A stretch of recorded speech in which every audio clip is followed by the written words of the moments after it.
So I got a lot of feedback from my last post, my Facebook post on 2020 candidates, including you need to make more videos like that. So something happened last week. It's all over the news. Ruth Bader Ginsburg died. Because she was a Supreme Court justice, this leaves a vacancy on the Supreme Court during a presidential election year with unprecedented challenges and with less than 2 months before Election Day. So there are a few things you're probably seeing on the news. One, the president should nominate. Two, the president should not nominate. Three, if the president nominates, the Democrats are promising riots. For comparisons, you're probably seeing comparisons to the 2016 nomination of Scalia's replacement. And I also got questions over the weekend from my friends about how I thought this would affect the outcome of the presidential elections this year. So, oh my goodness, this is going to be a long video. So let's just start with number 3. If the president nominates, the Democrats are promising riots. This is obviously an empty threat. There have already been riots. And when the threat has already become the reality, there is no additional threat in saying, if you don't do what we say, we will employ the nuclear option. And why do I call it the nuclear option? Because it's not how the democratic system works. The Nazi Party in Germany actually tried it and it didn't work. They failed. They instead had to be elected. They had to get elected.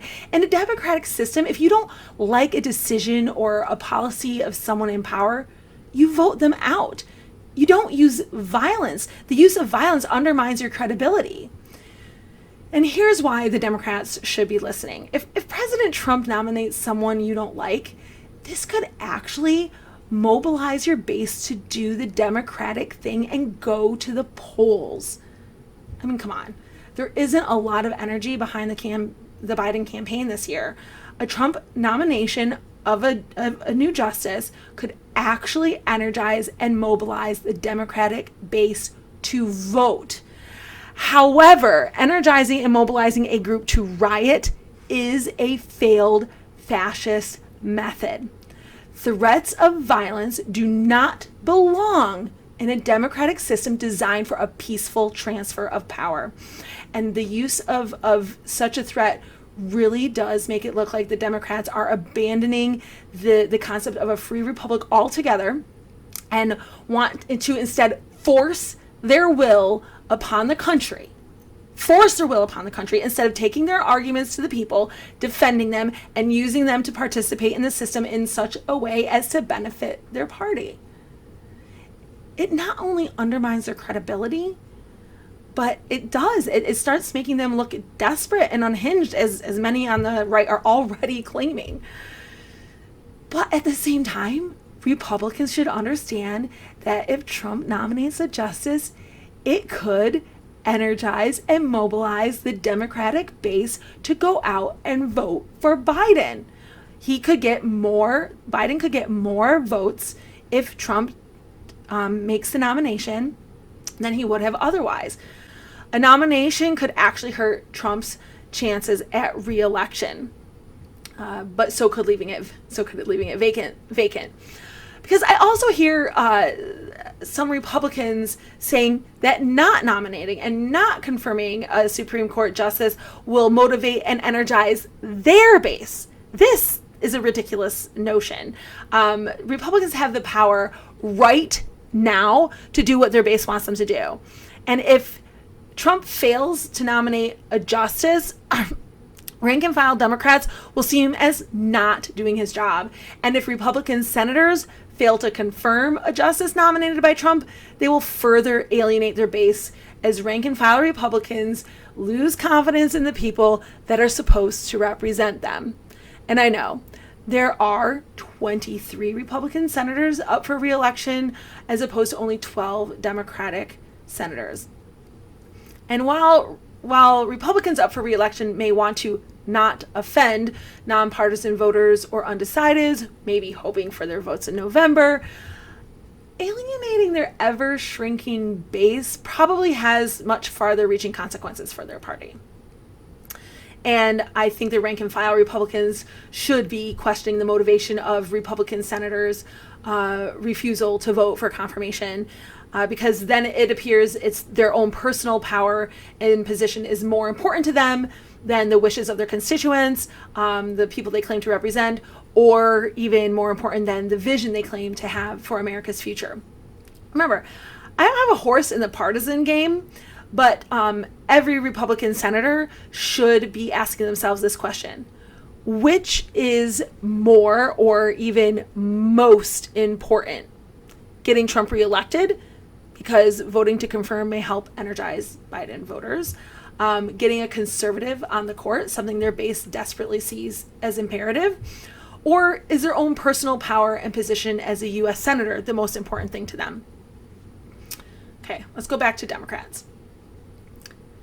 Of course, Democrats are unhappy with the timing. Of course, they don't want Donald Trump to nominate. And of course, they would do anything they can to block the nomination. This is no surprise.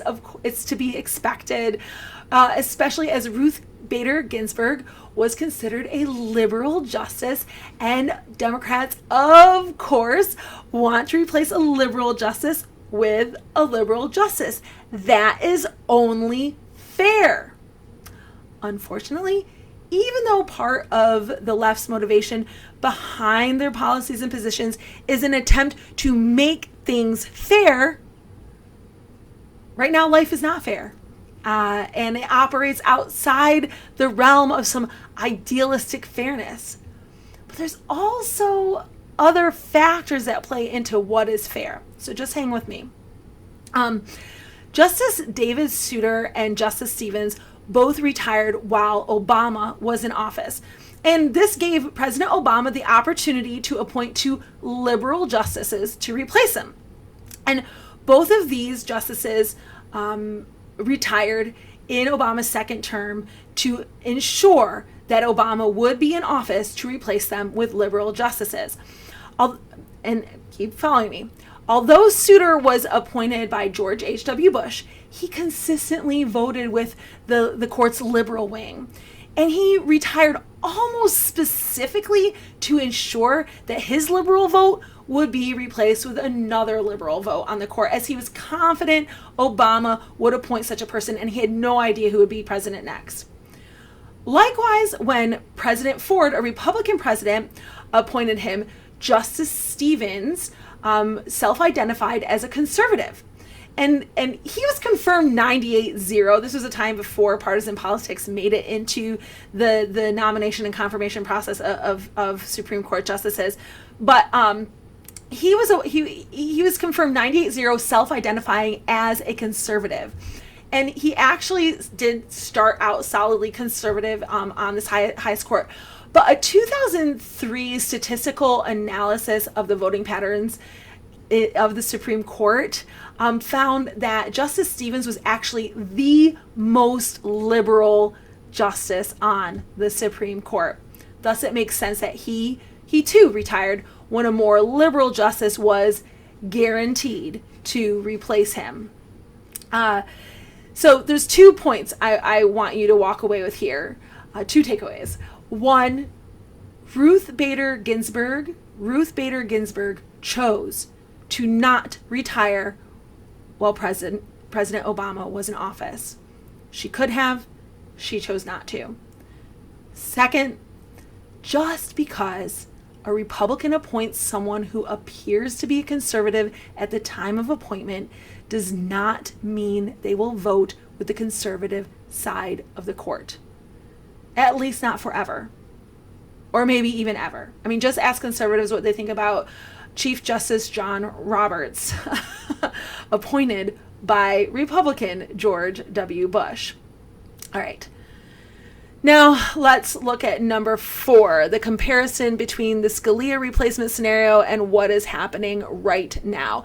I mean, the media is making it sound like everyone is switching sides, bringing up quotes from Republicans to condemn any decision to go ahead with the confirmation vote, and Democrats' quotes coming up to condemn their position that the vote should not happen. So instead of just letting the media shape what we think about our politicians, the people already in office, let's examine the underlying situations and compare the two. But first, I think we must understand that the idea of checks and balances. And even though most people think they understand it, it's probably likely that they don't, because I find that most Americans believe that the checks and balances found within the Constitution means that the Constitution ensures that one branch is never more powerful than the other branch. They're mistaken. That is not what the Constitution is trying to do. However, our government was designed to make it very, very difficult for one branch to run away with complete power, at least without cooperation from the other two branches. But it also put mechanisms in place to ensure that that one branch did not have all the power in any given situation. This is what we call intertwined responsibilities. So even though there are delineated responsibilities within the Constitution for each branch of government, the Constitution also provides mechanisms where they are not the sole authority in that situation. And we call this intertwined responsibilities. For example, a different kind of example, Congress appropriates money, the legislative branch appropriates money, and the executive branch spends it. But in this case, it means that the president nominates the justices, and with the advice and consent of the U.S. Senate. The U.S. Senate has to agree, has to consent to the nomination of the president. So the president doesn't have all the power. So what's the difference between 2016 and 2020? Well, in 2016, Obama appointed Merrick Garland to replace Justice Scalia, and Senate Majority Leader Mitch McConnell would not allow the confirmation vote to happen in the Senate. But let me be clear, this is really important. Obama did his job. He chose a nominee.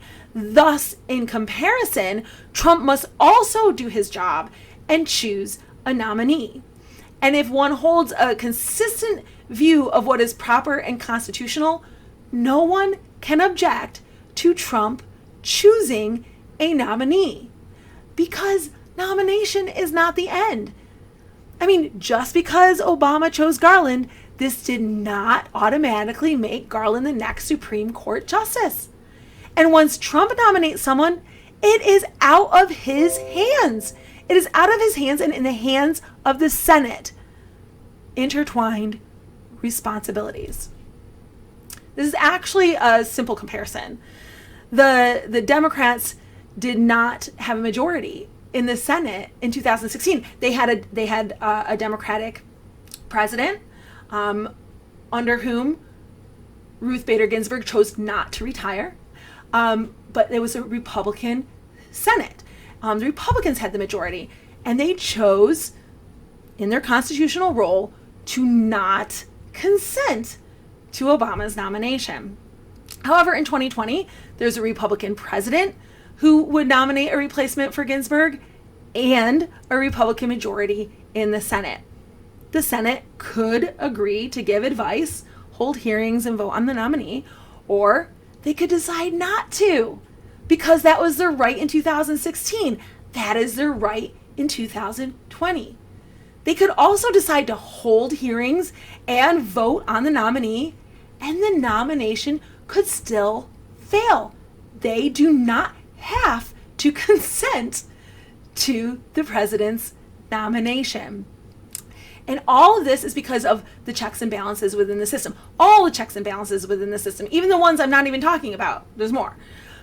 But if we look at 1 and 2 from the beginning of the video, President Trump absolutely must do his job and appoint someone to replace Ginsburg. And regardless of party, that would remain consistent between the two situations.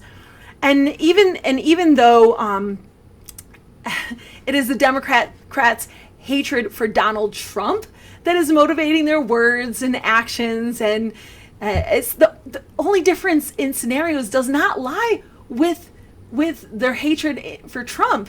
It's actually, the difference is their colleagues in the Senate. Thus, the pressure is really on Republican senators, whether they will hold hearings, whether they will hold a vote, and if they do vote, how they will vote.